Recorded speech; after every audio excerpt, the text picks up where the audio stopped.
8:30 बजे आँख खुली, मम्मी को ढूँढने निकली और सबसे पहली नज़र पड़ी दीवार की घड़ी पर, जो 8:40 दिखा रही थी। मतलब मम्मी वाला टाइम ज़ोन, जो हमेशा 10 मिनट आगे रहता है। क्यों? ताकि कभी किसी चीज़ के लिए लेट ना हो जाऊँ। और ये लो, दिख गई मम्मी, बाहर बैठी चाय पी रही थी। साथ ही कल लाए हुए मसालों को डब्बों में रख रही थी। मतलब मल्टीटास्किंग लेवल 100। वैसे ये तो है यार, मम्मी का चेहरा देखना दिन की बेस्ट शुरुआत होती है। चाहे कुछ काम हो या ना हो, चाहे स्कूल से आए हो, ऑफिस से आए हो या सो के उठे हो, मम्मी नजर आ जाए ना तो घर घर लगता है। बज रहे थे 10 और मम्मी लग चुकी थी लंच बनाने की तैयारी में। मैं भी जाके बैठ गई साथ में। वो धनिया काट रही थी चटनी बनाने के लिए। बताओ, रात में डिनर में क्या बन रहा है?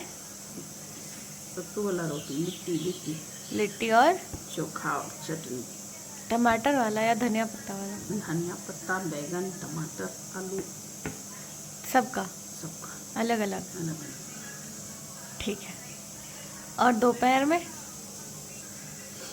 दाल चावल, बैगन का झुक्का, बढ़िया। धनिया पत्ता चटनी। और तभी ये हीरो आ गया मुझे ढूंढता हुआ। सिर्फ आया ही नहीं, अपने लिए कुर्सी भी उठा के ले आया। मतलब इतनी छोटी सी बॉडी और इतनी सारी मेहनत। ये हीरो नीचे किराए पे रहता है, पर जब भी मैं घर आती हूँ ना, ये यहीं चिपका रहता है। कहता है नीचे बोर हो जाता हूँ, यहीं रहना है। मतलब ऑफिशियली इसने ना घर ही शिफ्ट कर लिया है। तो मम्मी ने लंच बनाना कर दिया था शुरू। चावल और दाल ऑलरेडी लगभग बन चुका था और मम्मी ने चढ़ा दी थी कढ़ाई, और कढ़ाई में डाल दिया था सरसों का तेल। और अब बैंगन पे मसाला कोट करने लग गई थी। इस मसाले में क्या क्या मिलाई है मम्मी? लहसुन, मिर्ची, अदरक, मिर्ची पाउडर, नमक, हल्दी, बस। जब तक सारे बैंगन कोट होते तब तक कढ़ाई का तेल भी गर्म हो चुका था, और अब मम्मी एक एक करके सारे बैंगन को डाल रही थी कढ़ाई में। और इसी बीच पापा जाग चुके थे और आ चुके थे किचन में। दाल हो गया? बात हाँ बात हो गया। हरी सब्जी है। बात इतना फास्ट है अंदर। हम बाहर में बैठते हैं तो कॉफी बनाने लगे तो लीजिए जी। और फिर पापा के डिमांड पे बनने वाली थी कॉफ़ी। और जब कॉफ़ी बन के तैयार हुई तो पापा ने पीने से इनकार कर दिया। फिर वो कॉफ़ी ट्रांसफ़र हो गई दादी को, और दादी ने पूछा क्या सबने कॉफ़ी पी ली? तो मैंने मना किया, और फिर दादी ने बोला एक काम करो, कॉफ़ी बाहर ले चलो, बाहर धूप है, धूप में बैठ के पियेंगे। तो लो भाई, दादी की कॉफ़ी भी बाहर शिफ्ट हो गई। Bless you. मैं कॉफ़ी वहाँ लेकर गई, और फिर मम्मी, दादी और घर के सब लोग वहाँ बैठ गए एकदम शांति से, जैसे कोई देसी विंटर मॉर्निंग का रिचुअल हो।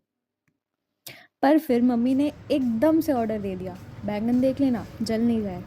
तो मैं दौड़ती हुई अंदर गई, स्टोव पे बैंगन उलट पुलट किया ताकि वो सड़क छाप टिक्की की तरह काली ना हो जाए। पहले मुझे बैंगन नहीं पसंद था, लेकिन कल मम्मी ने ज़बरदस्ती एक बार टेस्ट कराया, और अब मुझे बैंगन दाल चावल के साथ बहुत अच्छा लगता है। मतलब मम्मी की बात सुननी तो चाहिए। और फिर जब मैं बाहर आई तो दादी कुछ कह रही थी। वो कुछ ऐसी चीज़ें बोलती है जो खुद ही भूल जाती है, क्योंकि उन्हें अल्जाइमर्स है।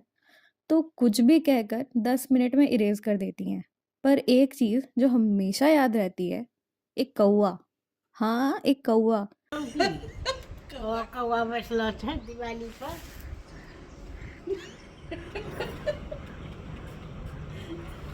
दूर दूर तक यहाँ कोई कौवा नहीं बैठा हुआ है। हाँ, जो किसी और की छत पे काफी दिनों से बैठा हुआ है।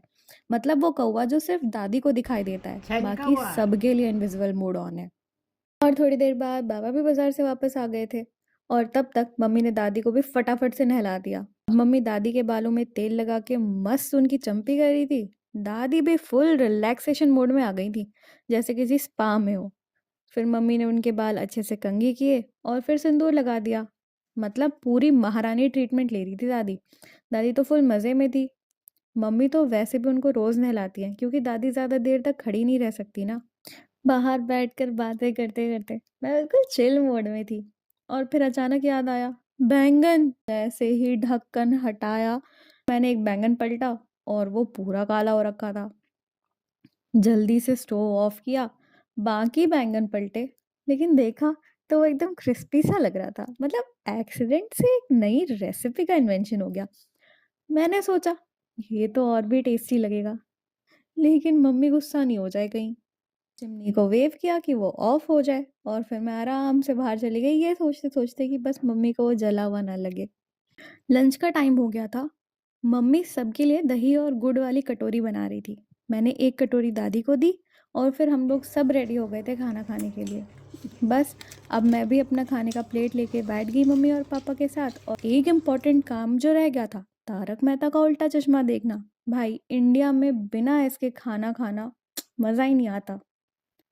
खाना ख़त्म होते ही मैं चली गई अपने रूम में और नेटफ्लिक्स ओपन करके लगा लिया एलिस इन बॉर्डरलैंड। मेरे हिसाब से ये एकदम स्क्विड गेम और फ्रॉम का कॉम्बिनेशन लगा। थोड़ा सर्वाइवल, थोड़ा मिस्ट्री और फुल ऑन टेंशन। और शाम को शॉपिंग के लिए निकले और मैंने ईएमआई पे ली 23 लीटर्स की एलजी माइक्रोवेव ओवन। मतलब एकदम एक्साइटमेंट ओवरलोड। पहली बार कोई माइक्रोवेव लिया था और मम्मी का रिएक्शन, पैसा बर्बाद कर दिया। पर मुझे पता था मैं मम्मी को मना ही लूँगी। डेमो वाले भैया तो कल आने वाले थे, पर पेशेंस नाम की चीज़ नहीं होती मेरे अंदर, इसलिए मैंने खुद ही अनबॉक्सिंग शुरू कर दी। पहले तो सोचा मैं खुद निकाल लूँगी, पर फिर रियलिटी चेक मिल गया। इतना हैवी! फाइनली मम्मी से हेल्प माँगी, तब जाके माइक्रोवेव बाहर आया। और जब देखा, उफ़! क्या सुंदर लग रहा था। बोनस पॉइंट, ग्रिल फंक्शन भी है। लेकिन अब और एक नया इशू था। पापा ने बोला तंदूरी चिकन बनाओ, लेकिन मम्मी ने एकदम वेटो लगा दिया।